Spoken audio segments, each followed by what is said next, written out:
Hello students, we are back again. This time we are there on the last unit, that is unit 4, web application and security.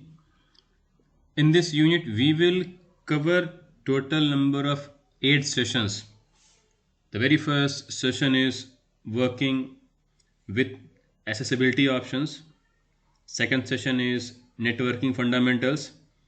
Third session is instant messaging. Fourth session is publishing blogs, or we say weblogs. Fifth session is online transactions. Session 6 is internet security.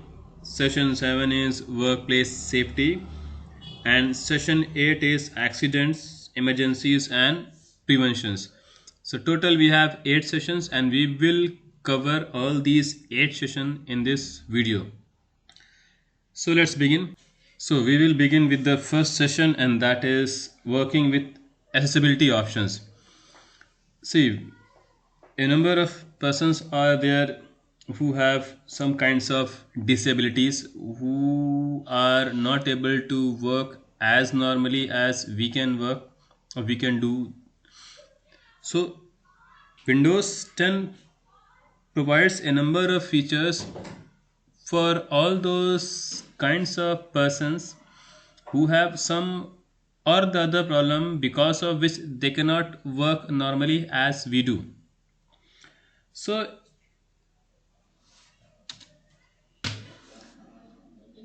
not all, but some of the disabilities or impairments are there, which only causes a particular person to have some problems in working on computer normally as we do. So we will first understand the types of impairments which impacts a person's usage on computer. So the very first impairment is mobility impairment. See, mobility impairment means the type of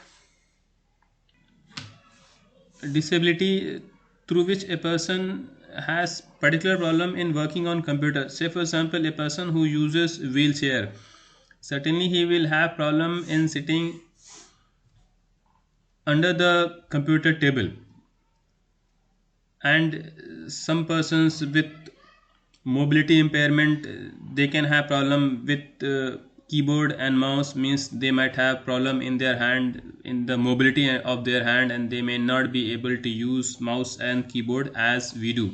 So if a person has this kind of impairment, then we can certainly say that they have mobility impairment. The second kind of impairment is vision impairment. See, we have seen a number of persons using specs. Some have vision problem, they are not able to see farther objects or nearer objects. Some are not able to see very small letters. So if a person has these kinds of problem, then certainly they have vision impairments. Or if some persons are there who totally cannot see, means they are blind. So these persons have vision impairments. They may have some problem in distinguish between the colors. Certainly some persons are there who cannot distinguish between one color and other color, so they fall under the vision impairments. The third type of impairment is hearing impairment. This kind of impairment means either the person is not able to hear, or he listens very high volume, or he has the problem in listening. So he may find difficulty in listening. For him, the suitable thing will be the visual contents. The next type of impairment is speech impairment. These kind of persons, they have problem in speaking. So wherever there is a need to input the data through speech, they will certainly have problem. So certainly they will be requiring some tools and applications through which they can convert text into speech. And the last kind of disability is special learning disabilities. Some people have very different kind of disability. For example, some persons are there who are not able to write properly, means who do not have the ability to write properly. Their handwriting changes time to time, and it is not quite readable also. Some persons are there who are hypersensitive. uh, they simply get distracted through the background noise or sound. Some persons are there who cannot read very small text, or some persons are there who cannot focus on a bright screen. So these falls under specific learning disabilities. So these are some of the disabilities or impairments which a person may have and person have. So Windows 10 has a number of accessibility features which provides tools for these kinds of impairments and help the person to work as we work. So these tools help them to work not exactly like us, but these tools helps them to work on the computer what they really want to do. So we will discuss now some of the accessibility features which really helps the person with all these kinds of disabilities. So the very first accessibility feature is for learning and literacy. In this accessibility features, what Windows 10 do is Windows 10 switch off all the animations, all the graphics which appears on the screen, which makes a user to focus and concentrate more on the text which appears on the screen. See all these graphics, bright images, background images, they simply distract some of the users, like users with specific learning disabilities. So what we can do is we can turn off all these animations and background images, and the user now can focus more on the content on which he is working. He will not be distracted with animations and graphics. So for that, what we can do is we can open settings. So click here, settings. The setting window will appear, and from that we will open ease of access. So we will see this ease of access here on your computer. It might be at here or here, anywhere else. So it's ease of access. Click on here. You can see a number of options gets displayed here. So what we need to do is, if we need to switch off all these background animations and images, we click on display. By default it is already selected, and come to this portion. This portion contains all the options. This is the basic option for closing all. See, show animations in Windows, show transparency in Windows, automatically hide scroll bars on Windows, show desktop background images. So what we need to do is, the person who has special kind of disability, he may switch off all these. When he switch off all these, the animations will be switched off, transparencies will be switched off, this scroll bar will not hide automatically, background images will be switched off. So he will be having lot more ease in focusing on the content, and these animations, the background will not distract him. So the next feature is for vision. If a person has problem with his vision, either he is completely blind or he can see very less, so for them a very useful tool is here. For that we can come to narrator, click on it. All the options related to narrator comes up here, and we can see a button is here, on off button is here. As you switch it on, narrator will open, and what this narrator will do, this narrator will dictate out all the options and the text present on the screen. Whatever buttons are present, whatever options are present, whatever text are present on the screen, this narrator will dictate everything loud and clear. So person who have problem with disability, they may scroll the mouse over the screen, and wherever the mouse pointer goes, it will read it. So the person with vision problem can use this feature in order to make the text in audio format. All the content which are printed on the screen, the person can hear it, listen it.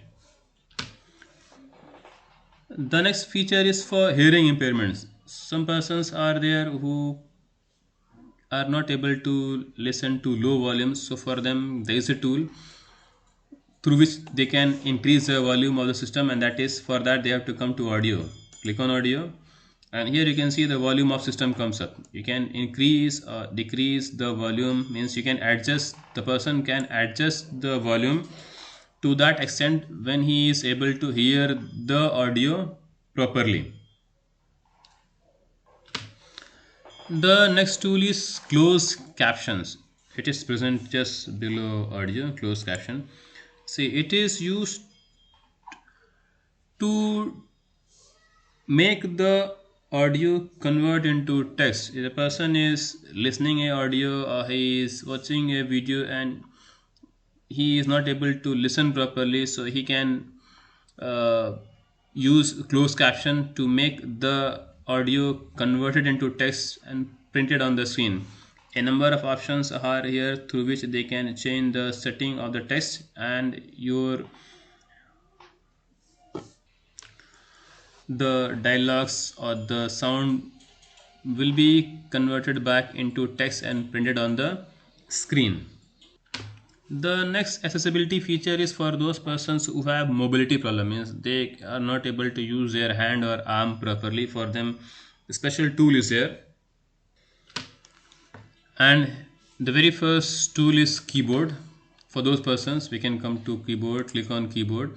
We will be seeing a number of options appears here. We can say sticky keys is there, check, toggle key is there, filter key is there. So if we talk about sticky key, it is used for those persons who cannot press two keys at a single time.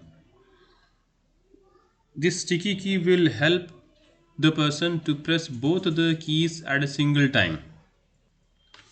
What it does is, as we switch this sticky key on, and if a person presses control key, alt key or any other key, that key remains on till the time the person presses the second key. Say for example, the person wants to press control A and he cannot press both the key with their hand, so he will switch on the sticky key, he will press control one time, the control remains on, and when he presses the other key, either A or any other key, then only that key will turn off, means now control A action will be completed. So he can use sticky key.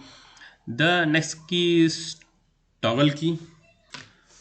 See, toggle key mainly refers to caps lock key, num lock key and scroll lock key. What it does is, as we turn off or on a toggle key, Windows 10 will create a tone, and that tone will make the person understand key now that key is active. Normally when we press a key, we do not hear a tone and we sometimes get confused whether that key is on or off. So when we switch on this toggle key, and when we press either caps lock key or arrow keys or num lock key, any of these key, a sound, a tone comes up. So this is the work of toggle key. And the next is filter key. This filter key enables the user to change the repetitive mode of any key from the keyboard. Like for example, if we keep on pressing a key, so that Windows 10 will ignore it. Repetitive pressing of the same key, that too will be ignored by Windows 10. So this is the work of filter key. So we can see that the person who cannot use keyboard properly, for them these tools can certainly help. The next thing is, if a person cannot use mouse properly, for them some actions are there which he can do using mouse. So click on mouse, a number of options gets displayed. We can see, we can change the color of pointer, so we can make it this, or we can make it this, whichever color you want. And even we can change the size of cursor, means this pointer, so this becomes big, quite big, and we can make it small, this much. So this is how we can change the settings of mouse if a person has problem in using a mouse normally as we use. The next feature is speech. The next is text to speech, means the person who has speech impairment. So if a person who is not able to type properly through keyboard, what he can do is, he can use some tools through which he can convert his text into speech, and that we can do using speech option. Here is speech, click on it, and we can click on turn on speech recognition. If you turn it on, what this option will do is it will convert your speech into text. A number of places are there where person used to type, say for example he is there, he wants to message somebody, he needs to create something but he's not able to type properly, so he can use this option, he can switch it on, and now whenever he will speak, his words, spoken words, will be converted into text. So this is the work of speech option. So we can see a number of accessibility options are there which Windows 10 provide, which help the person with physical disabilities and to make them work lot more easier than before. Okay, so now we'll come to the next session, and that next session is networking fundamentals. This is quite a very simple topic which you might have studied, and you have studied in previous classes also, and you know all the features of networking and all the things of networking. This is just like a revision to all those topics. So as you all know that when a number of devices are connected to a computer, then that creates a network. In your home or in an office, if a computer is connected to a printer, a cell phone, and a number of more devices, then we can say a small network is created. The thing is, networks are of different types, and there are benefits of different types of networks. So if we discuss the benefit of network, we can certainly say that if a number of computers are connected together, then we can share certainly some of the resources, like we can share a printer, we can share a scanner, we can share a speaker, and a number of more things are there which we can share. So a single network has, suppose, a number of computers. So all those computers now do not require individual components to work with. They can share the component like printer, scanner, other components. So that will certainly reduce the cost. And one more advantage is there, that sharing of files. A system has some file, you want that file in some other system, so you can easily transfer or you can share the files. So in this way we have a number of advantages of using networks. And we have different types of network also. You have studied these names, are quite very common name: LAN, MAN, WAN. LAN is local area network, MAN is metropolitan area network, WAN is wide area network. So when we talk about LAN, LAN is a small network which confines either in a room or in an office or in a building. It is mainly used to share the resources, like to share the hardwares like printers or hard drives, or even we can share programs. So LAN is a small network of computers which are confined either in a building or in a room, and the main work is for sharing the informations. The next type of network is MAN, metropolitan area network. So if we say MAN is a wider network than LAN. It covers or spreads over a city. The third type of network is the biggest type of network, that is called WAN. It is the largest type of network. It contains a number of LANs. It spreads across countries, and it is a, we can say it becomes a global network. Computer all around a number of LANs are connected together. The main motive of connecting all these computers together is to transfer the informations at a higher rate. So we can see three types of networks are there depending on the geographical area they cover. Smallest is LAN, bigger one is MAN, and the largest one is WAN, that is wide area network. There is another type of network, and those type of networks are being categorized on the basis of the role of the component, which component works in what way. So basically in this we have categorized in two different categories. The first category is client server network, and the second category is peer to peer network. Basically in the first, as the name only says, client server network, a number of computers will be there who will be working as clients, and one computer will be there which will be working as a server. So these components have a definite task. Some components will work like client and some component will work certainly like a server. The next type is peer-to-peer network architecture. See, it is a type of network in which the particular role of a computer is not defined at a particular time. Means there is nothing like client server model.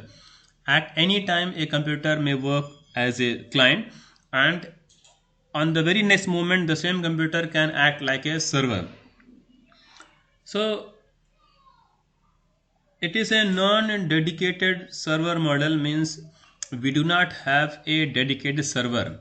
All the computers are there, they all work like clients, and in those only some become server, some become client at different times. So basically depending on the work of computers, divisions are there. The very first one is client server network, where there is a client, dedicated clients are there, and a dedicated server is there. And in the second we can say peer to peer network, where computers are connected together, no dedicated server is there, the same computer works like client also, and the same may work as a server also. The next thing which comes up is internet. See, as you all know that it is a computer based worldwide network, or we can say that it is a small example of, not small but a very huge example of WAN, wide area network. This internet is composed of computers from different types of networks. It has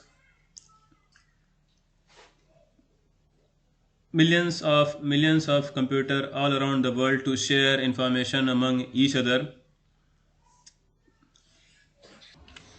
Internet has made it now very easy for almost every person to share any kind of information and any type of information at any point in time very quickly across any place. People living at any places all over the world, they can share, they can communicate, and that thing is only possible because of internet.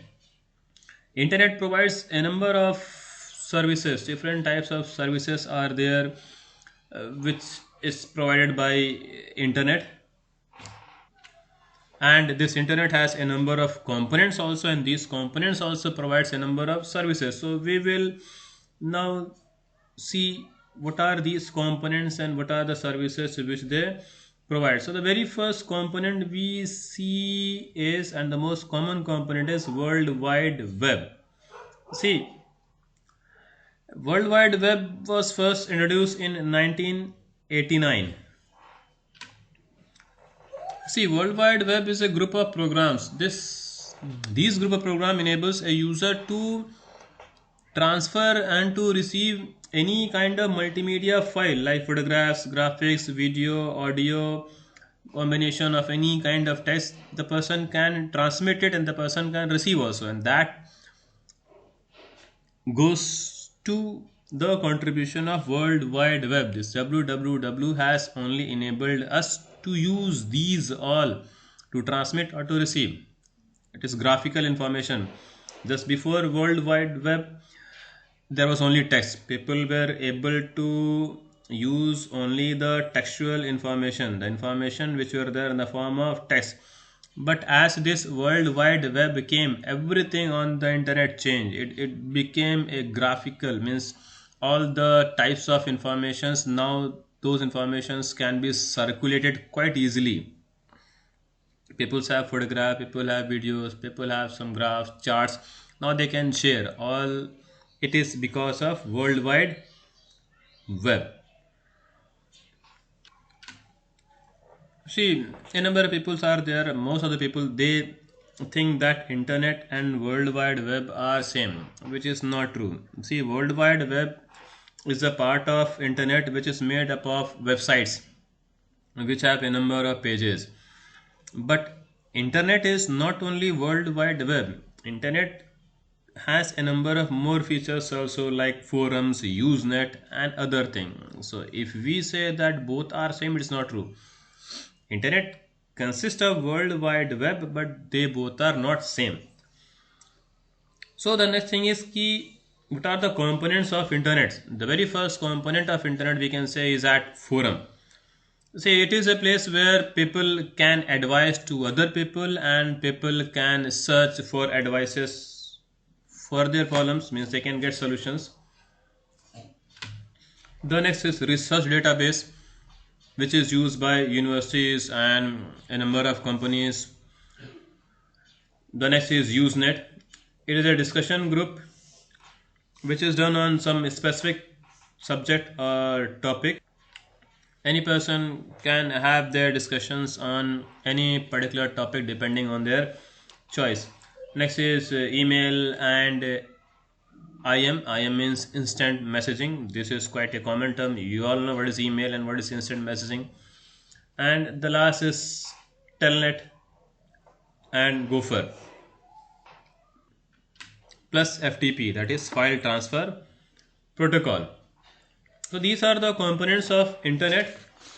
And if we want to recall some of the terminology which we use in internet, and these terms are like client, server, web page, website, web portal, web browser, web client, URL, blog, blogger, blogging, newsgroup, email, email address. So these are some of the terms which you are hearing from many years before, from I guess class 3rd, 4th or 5th.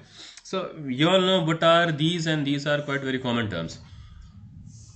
So the next thing we will be discussing is, although we have, you all have studied this before also, but just a recall, like internet connectivity options. So we have 3 different ways in which we can connect our device to internet. The very first method is through dial-up connection. The second is through broadband connection, and the third one is wireless connection. So if we talk about the very first one, that is dial-up connection. A dial-up connection is established through a telephone line. So a telephone line is required and a modem is required. So we require 2 things, and those 2 things are, we require a telephone line and we require a modem. So dial-up connection makes the internet available only till the time we are connected. As we disconnect, we loses internet. Now no longer we can lose our connection with ISP is lost, and we cannot use internet. That means if we need to use internet again, we need to dial up the connection again. The next type of connection is broadband connection. In broadband connection also we have a number of ways through which we get the broadband connection. The very first method through which we get the broadband connection is through cable modem. It uses the same line through which we get the cable TV. So we can get internet from the first medium if we need a broadband connection, that is through cable modem. The same modem will provide internet also, which provide us the cable TV. The problem with this is ki where this cable TV is not available at that place, we cannot access broadband connection through this medium. The second method through which we can get broadband connection is DSL, that is digital subscriber line. It uses your same phone line, but it do not interrupts your voice call. But there is a drawback of DSL, and that is as we move away from the provider, means as the line means the cable distance goes more, the internet speed goes down. The third method is through satellite. Through satellite also broadband internet is provided, but it is slower than DSL and cable TV.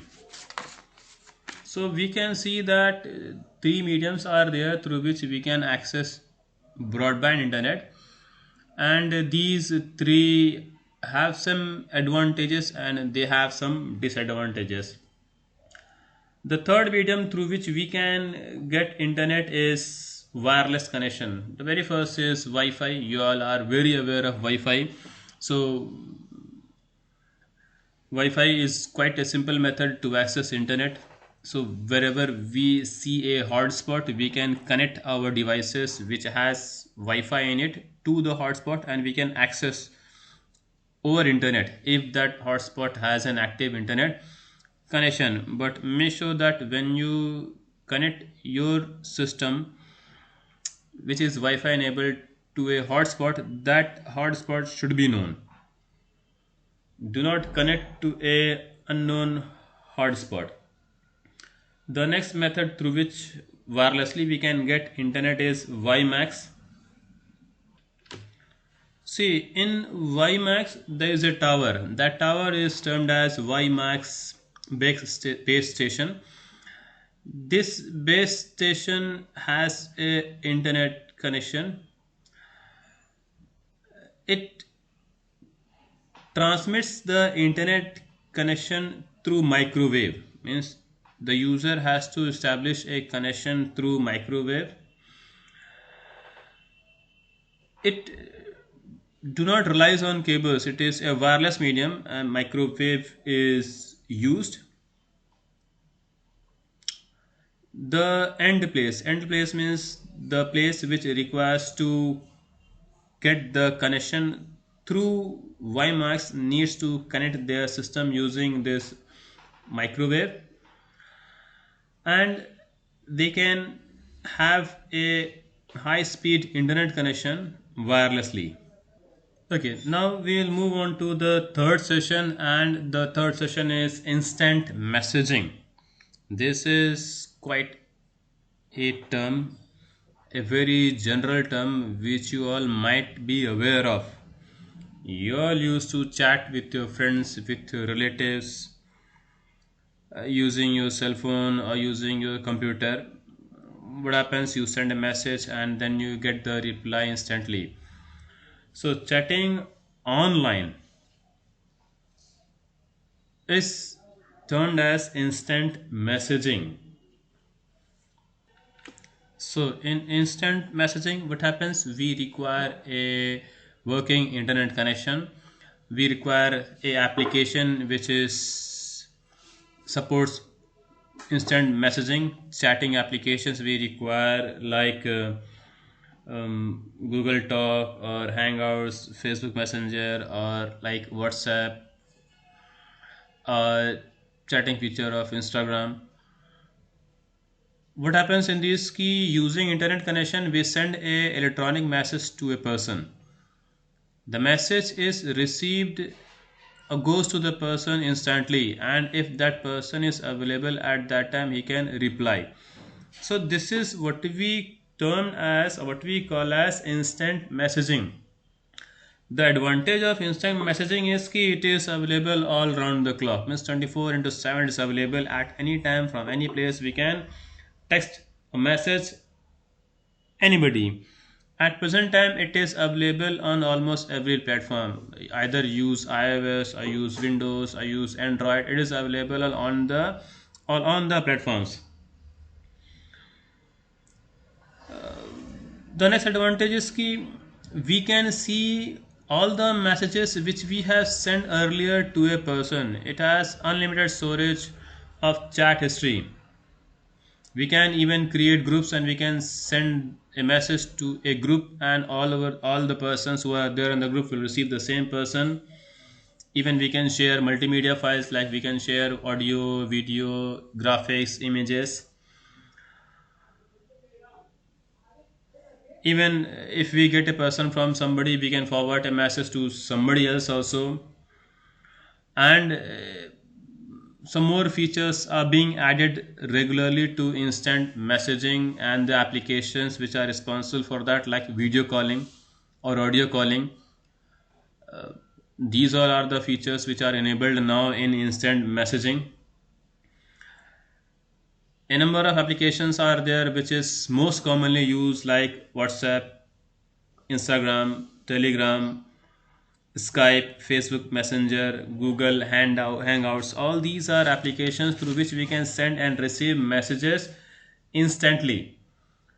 So here we will see just a small example of Google Hangouts. We will see how we can use Google Hangouts. Google Hangouts is a tool of Google through which we can send messages to our friends or relatives to whom we know. So for that we need to open the browser and open Google Hangouts. So I'll click here. I have already searched Google Hangout and I have result here, Google Hangouts. Click. So this Google Hangout will open. So here my Google Hangout is open and we have a part here. This part will contain the name of all the persons who you have added. So to whichever person you need to conversate, you need to click on it. Say for example, I have this, I'll click on this, a message box will appear. So this is the message box, and in this, like you chat on WhatsApp or Instagram, the same thing is there. You tap message here, press enter key, the message is sent to the recipient. So this is quite a simple method to communicate to a person to whom you know using Google Hangouts. The only thing you require is you require to sign into Google Hangout using your email ID, and then you can start chatting instantly. So there are some general rules, or we can say etiquettes for chatting also. The very first is we start with a short greeting. We have to keep the conversation very short. It is not a letter writing, so short conversation should be there, small messages through which the other person can understand what you want to say. We should use proper punctuation marks. Always avoid caps lock. Caps lock on capital letters is always refers to shouting. Be patient in getting the replies.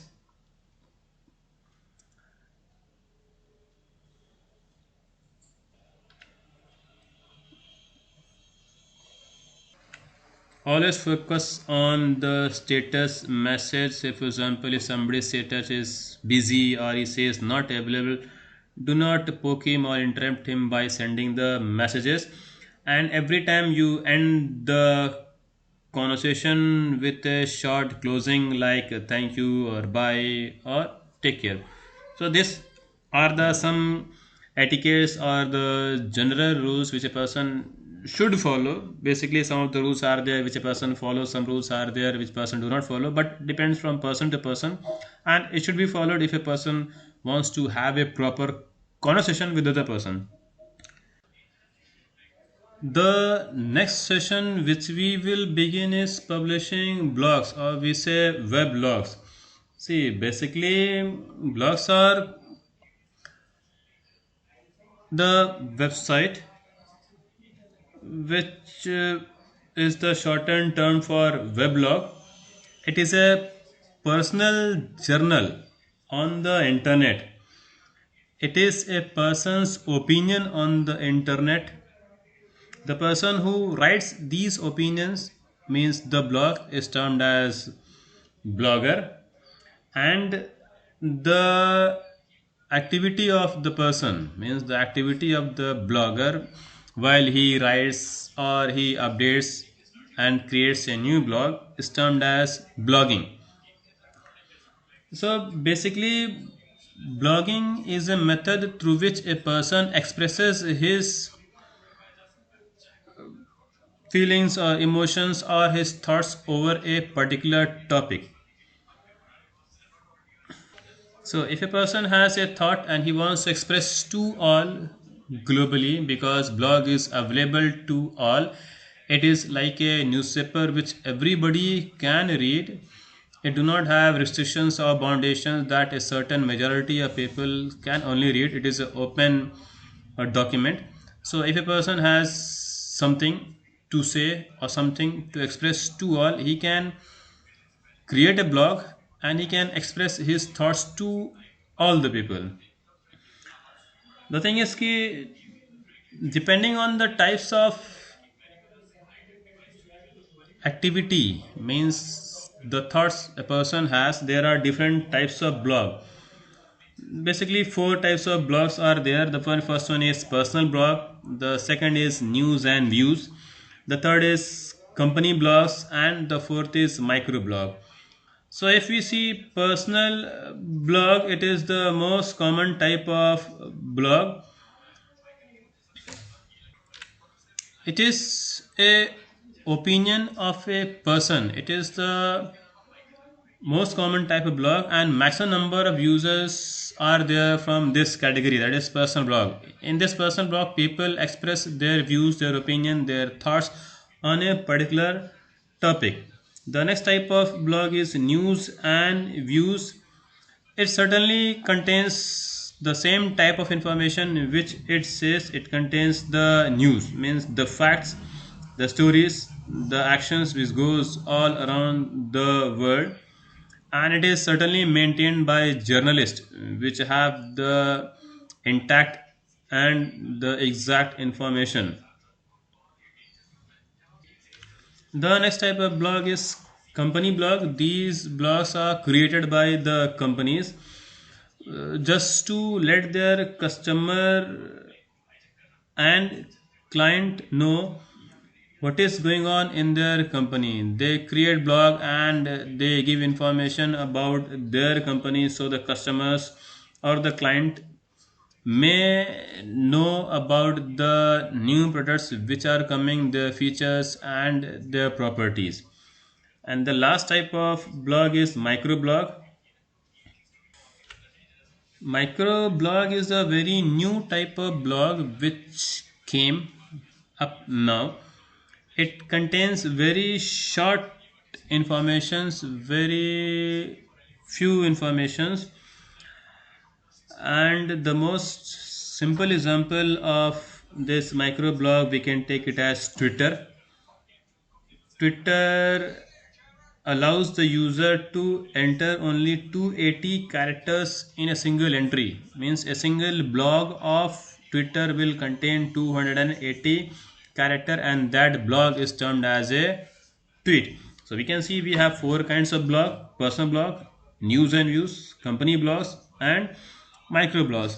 So if a thing is there, if a feature is there, or if a tool is there, that tool certainly has some advantage with it, and certainly it will have some disadvantage with it. So if we see the advantage and disadvantage of blog, we can see ki although it enables us to write our thoughts of our interest, but there is one more thing ki if we write exactly what we feel, it may certainly happen ki some may agree with our thoughts and feelings, and some may not. So some will certainly show their aggression towards our blog.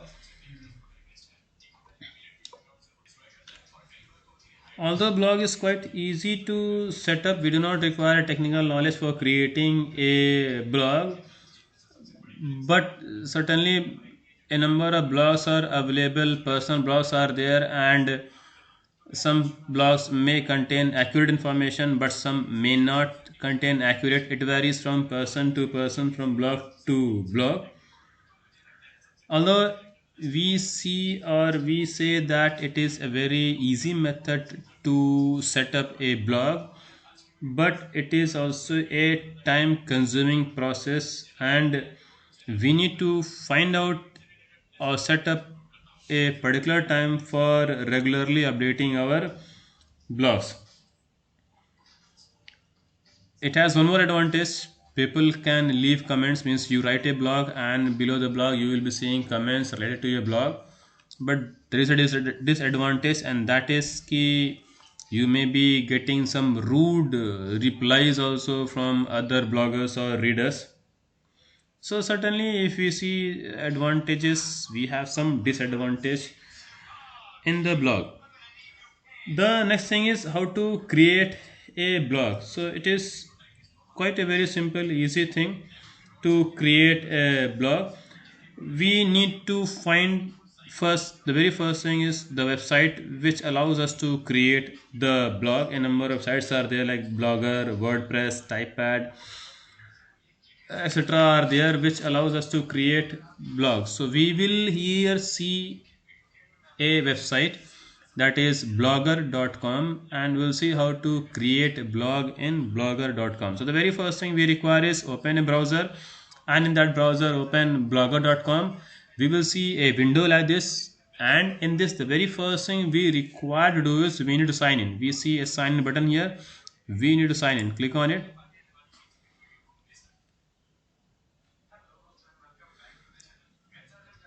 So a sign in page will appear. Say for example I sign in through this. You have to sign through your email ID, and this is what your page will look like.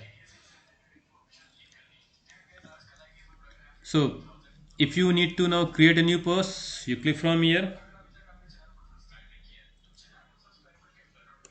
a window appears. This is how the window appears. You can change the styles of the text, create your blog. In this particular area you can type whichever thing you need to type, like suppose my first blog on topic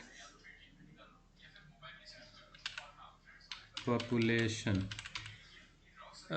You can write whichever you want, and after that you need to click on publish. As you click on publish, and before that you can preview also. You can preview a page, means how your post will look like. So this is how your post will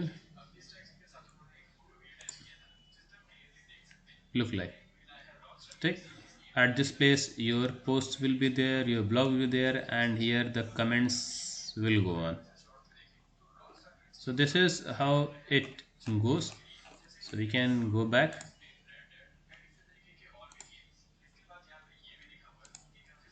and we can publish if we find it is proper.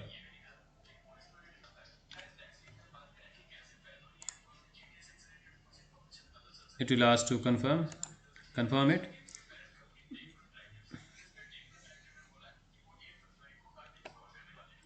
and your blog is published.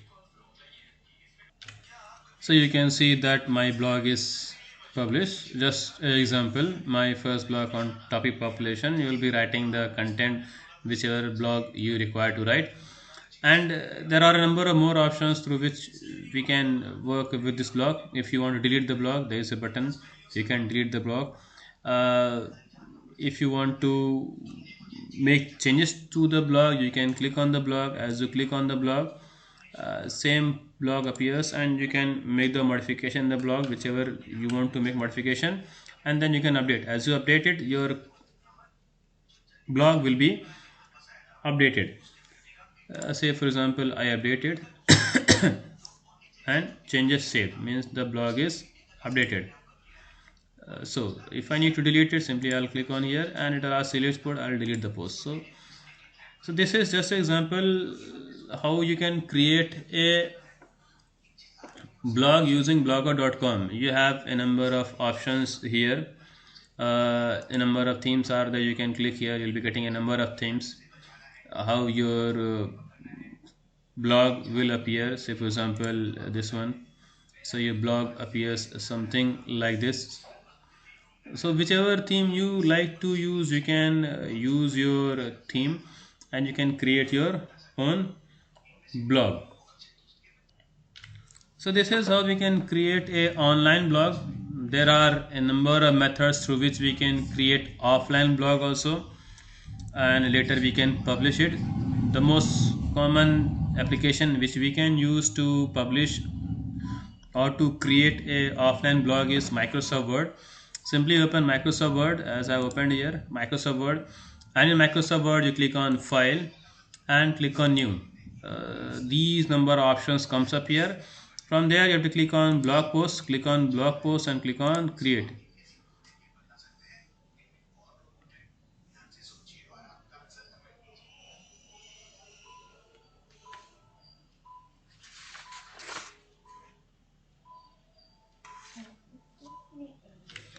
So this screen will open up. We have two options now, register now and register later. Either of those you can select. Either you can register now or you can register later. So I'll click on register later. It is register as a blog account, register later. So what happens, how we have to do, we have to enter the title here. This is the place where you need to enter the title. Say for example, I'll be writing population, and this is the topic, and the bottom part will contain the text which is the part of the blog. The current world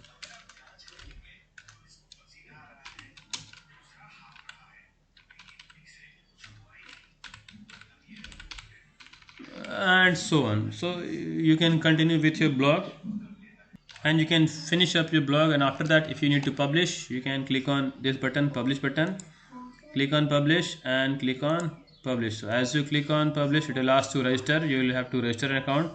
Click here, register an account. Here you have to choose your blog provider, like say for example Blogger. Click on Blogger and click on next. It will ask for the username and password of Blogger, so you have to enter the username of Blogger, password of Blogger and click on OK. So as you do so, your blog which you have created here offline will be posted in blogger.com. So this is how you can create a blog post offline. So we have both method. We can create it directly online, or we can create and save offline blogs, and later when we require we can post it online. Okay, now we are there on the fifth session, that is online transactions. See, this term is also a very common term nowadays at present time. Online transaction. Online transaction simply means that transferring money electronically from one account to other account. Means now we do not require cash. It is cashless. Online transaction of amount. Electronic methods through which the amount is transferred from one account to other account is termed as online transaction. At present time, we used to do online transactions for all the things wherever we require to pay money. Either we are purchasing something in market, we can transfer the amount to the shopkeeper's account directly by scanning their QR codes. using Paytm or Google Wallet or any other process. You can purchase online a number of things like Flipkart, Snapdeal, Amazon or anything, and you can pay online the money. So the transfer of fund goes in a number of steps. The very first step is the card holder purchases goods. Card holder means the person who is purchasing the thing is purchasing goods from the merchant, either directly purchasing or through internet, through websites, through application he is purchasing. The second thing which happens is that the merchant's application, the software, sends a payment client digital order. Means he sends a digital order of what the person has purchased, the card holder has purchased. Then the third thing which happens is that the merchant's payment provider directs the request to the cardholder's bank. Means there is a third party which is the payment partner of the merchants. It sends a request to the cardholder, means to the person's bank. It goes online instantly for the debit of amount for which he is purchasing a particular thing. And then the last thing which happens is that the cardholder's bank debits the amount from his account and transfers to the merchant's bank. So this is how the online transaction or e-payment goes. So we can see a number of things are there, a number of places are there where this online transaction or e-payment is done. At present time, the most common thing which we all observe is e-shopping, means shopping online.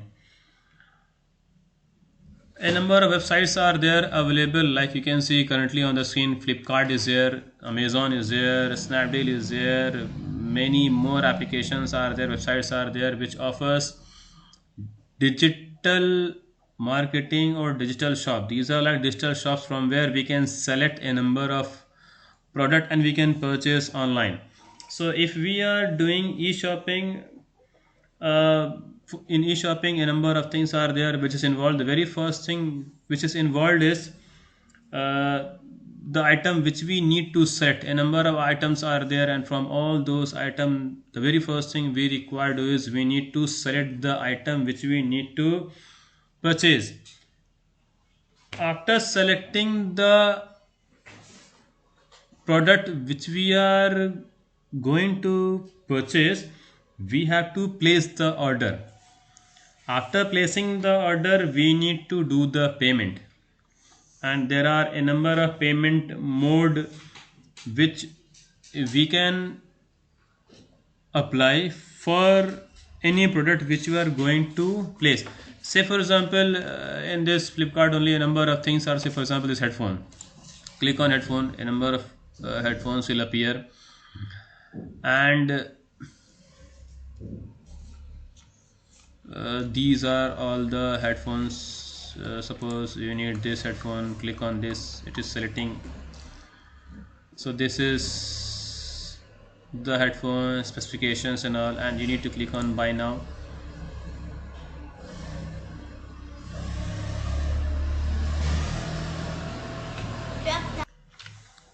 So after placing the order, after a number of steps like confirming the address and all, this particular window will open up here from where we can do the online transaction, like you can pay through UPI or wallet or debit card or ATM, net banking. A number of methods are there through which you can pay online. You can get a product at your place. So this is how you can purchase thing online. The next thing is e-ticketing. E-ticketing simply means purchasing tickets online. Either it is the ticket of a train or a ticket of a bus or ticket of a train. You can book ticket online and you can do the payment then and there. The only thing you require to do is you need to first open the website of the particular thing through which you want to travel, and you need to provide the details of your day, time and seating which you want. The website will display a number of options available for that particular day or the seating, and whichever seating or the day available you want, you can select it. After selecting, you need to confirm with your details like your name, age, gender, and the other person who are traveling with you. And then at last, you need to do the payment. Same thing is, you can do payment through e-wallets, you can do payment through UPI, you can do payment through ATM or credit card. And finally, you can get the ticket. You will get a confirmation message on your email also, with a SMS also, and you can even print the ticket and you can travel.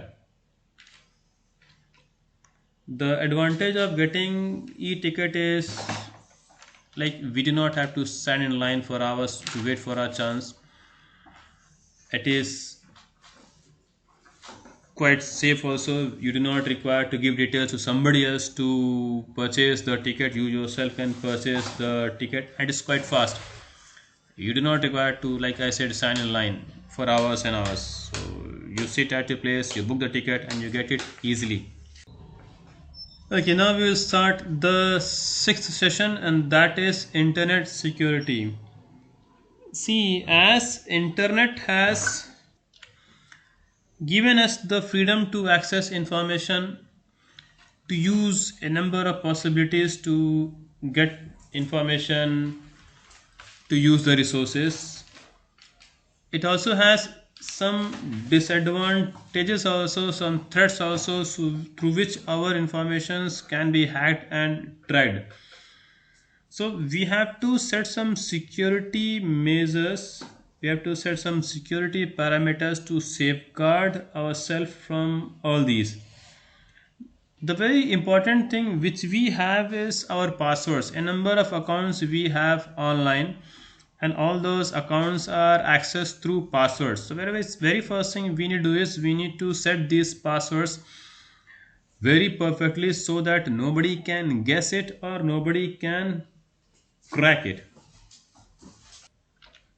So the very first thing we need to do is we need to use the passwords properly. We have to keep our password strong, means the password should have the letters, the numbers, the special symbols arranged in such a way so that it is not guessed or hacked by anybody.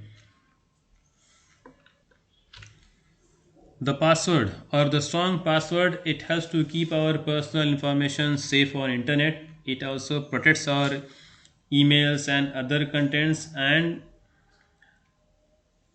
it helps to remove or stop somebody from stealing our personal informations. There are a number of ways in which the passwords can be hacked. The very first method is through guessing the password. Somebody is there who is behind you and he may guess a password for your account. The second method is the other person can systematically check all the possible combinations of words which is related to you and he may guess your password.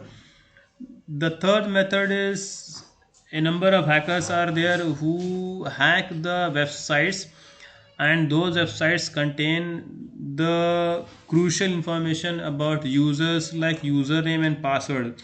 So all these three ways are there through which the passwords can be hacked. So to avoid all these three scenarios, to safeguard your passwords, we have to select a good and strong password. And for selecting good and strong password, we have to follow some steps. So the very first thing is, do not use any word from dictionary or a proper noun or a foreign verse or your name or somebody else's name. Do not use a word like a name in your password. The password should also not have your personal information, because a person can guess a personal information. The password should contain a larger number of digits, means it should be a long password. You should use paraphrase to remember complex passwords. On different websites and on different accounts, try to use different passwords. Do not use the same password for all the accounts and all the website. So if you use all these techniques and methods, your password certainly can become a strong password, and you can be staying back away from all these hackings of passwords. See, the thing which we require when we work on internet is we require the information to be very secure. And if we require information to be very secure, or personal information, we need to certainly follow a number of steps. Our information, personal information, means the username, the password, the details of cards, credit card, debit card we use for online transactions. All these are very confidential informations, and we do not want these confidential information to be in the hands of somebody else who may misuse it. So a number of things are there, a number of practices are there which we can do possibly to safeguard ourselves from unauthorized persons to access our personal detail. The very first thing we can do is we can use firewall wherever and whenever possible. The firewall will ensure only the authentic connections to your computer. So every time you work with your computer, connect to internet, your firewall should be activated. This firewall program will monitor all the communications which comes to your computer, and it will block all the unauthorized communications which may affect in stealing of your personal information. The next thing we can do is we can control the browser setting to block tracking. See, what we know is that the browsers which we use to surf internet, these browsers have almost all the informations which we search on internet, like the thing which we search, all the profiles which we access, the data which we enter. So what we can do is we can turn off the default setting of browsers to stop saving these informations, and they may not be accessed by some unauthorized users, so that our informations may leak up. The next thing is what we can do is we can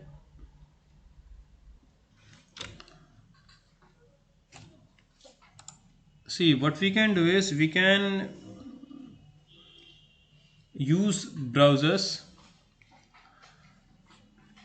to access the information. What happens is cookies are formed, and because of these cookies all the websites get the information about the things which we search or the actions which we do on a browser. So what we can do is we can browse internet privately. A private window we can open in the browser, and we can access, and doing so no cookies are saved. And when these no cookies will be saved, then the other websites will never come to know about our informations, what we are searching or what we are entering. The next thing we can do is when post on internet, we have to be very sure what we are posting online. We should never post our personal informations online, like our name, address, phone number, card detail, bank detail, or any other detail online, because if these things are posted online, certainly these things will be used against us.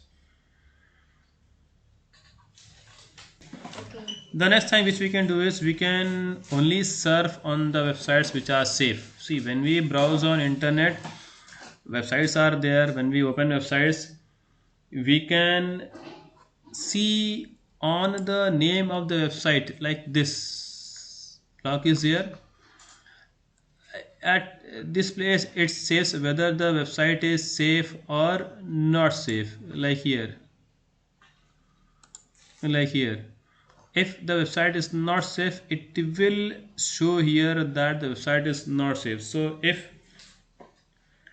it is not safe, it will show a mark, and that mark will certainly show it's not safe. And if it is not safe, never ever open a website which is not safe, and do not enter any crucial information on those websites. The next thing what we can do is, when we access our emails, open only those emails which is authenticated. Means if you know the sender, then only you open the email, otherwise that email may be from some hackers or some problematic person which may contain virus or some other thing, and we may lose information. The next thing is कि whenever you are connected to a Wi-Fi, means a wireless network, then also you do not give your sensitive information, your personal details over it. And the last thing is कि always avoid public computers to enter your personal details like browsing or purchasing other thing. Never ever use that or do that. When you do all these things, then your information certainly will be saved. The thing which we can do online to increase the safety on our computer is, we can use antivirus and anti-spyware software so that it detects the viruses which comes up and which may harm and which may steal our personal informations. You have to download the updates regularly for these antivirus applications, and not only we have to use these antivirus applications, but we have to run the system scan, that is full system scans regularly, so that it may detect for the viruses. The next thing which we can do is, as a preventive measure, is to keep our system up to date.